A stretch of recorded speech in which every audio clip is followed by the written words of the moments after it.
nossa aula de história hoje. Vamos falar um pouquinho sobre os africanos novamente, que a gente vem falando. Lembra então que a gente viu que os africanos, eles antes de serem trazidos para o Brasil para serem escravizados, muitos deles moravam em reinos lá na África, né?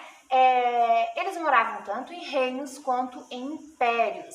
Reinos, temos reis, e impérios, temos os imperadores. E eles eram organizados por diferentes grupos, conjuntos de aldeias, como a gente falou, que cada grupo desse, eles falavam línguas diferentes, né?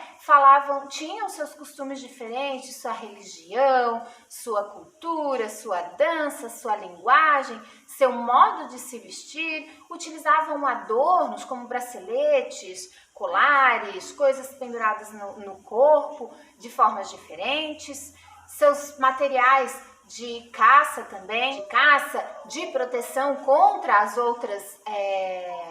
os outros grupos de aldeões também eram diferentes, tinham lanças, tinham machados, e cada grupo desse tinha uma forma diferente de viver. Lembrando também que eles utilizavam diversos materiais para trocar e manter a sobrevivência entre eles, né? Eles trocavam sal, trocavam metais, trocavam algodão, diversos tipos de alimentos, porém tinha alguns outros alimentos que não existiam na África, somente aqui no Brasil, né? Então nós estamos falando de quando eles estavam lá naquele período. Disso, eles utilizavam também, né, os adornos no corpo de forma diferenciada, os seus penteados, como a gente viu, eram bem diferentes também, um dos outros, dependendo do grupo indígena que eles eram atribuídos, que eles viviam ali.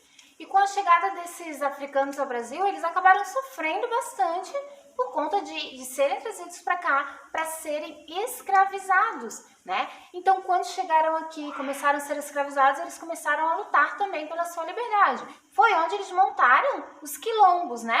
Que começaram a ser chamados também de quilombolas. Para quê? Para se esconder e evitar de permanecer na escravidão. E com uma luta muito grande deles, eles acabaram conseguindo a liberdade deles. Então, a gente vê que no nosso livro de atividades, ele traz algumas atividades propostas voltadas para esse assunto e traz também um código para vocês decifrarem ali na página 79. Então, ele diz, né, os europeus que ocuparam os territórios na África e na América. Lembra quem eram esses europeus que vieram de Portugal? Então, vocês devem registrar quem eram eles, como eles eram chamados. Tem que fechar a quantidade de letras dos quadradinhos, ok? Depois ele diz assim, foram trazidos ao Brasil para serem escravizados. Quem que foi trazido ao Brasil? Quem que foi tirado da África? Né? Então, pensem um pouquinho para responder também. De quem que nós estamos falando? Depois diz assim, a casa de engenho servia para produzir esse produto. Qual foi a principal produção, né, dos africanos aqui? No que eles trabalhavam, né? Nos canaviais. Eles retiravam a cana de açúcar e produziam algum alimento que a gente utiliza até hoje, que é doce e a gente adora. Depois assim, tipo de trabalhador, geralmente escravizado, que vendia produtos nas ruas. Lá no nosso livro tinha um pequeno pedacinho que falava sobre os ambulantes, que são as pessoas que vendiam produtos nas ruas. Temos também a letra F que diz assim, o transporte usado para carregar os senhores proprietários de terra, que a gente viu no livro anterior também, né? E que a prof mostrou uma imagenzinha específica no nosso vídeo anterior, tá? Lembrem-se, registrem, podem consultar o outro livro também. E não se esqueçam que na próxima aula faremos uma revisão para a nossa atividade dos saberes. Anotem as dúvidas de vocês para que a gente possa conversar na nossa aula online. Pessoal, finalizamos por aqui. Beijos, bom descanso para vocês. Boa aula, né? E bom final de semana. Tchau!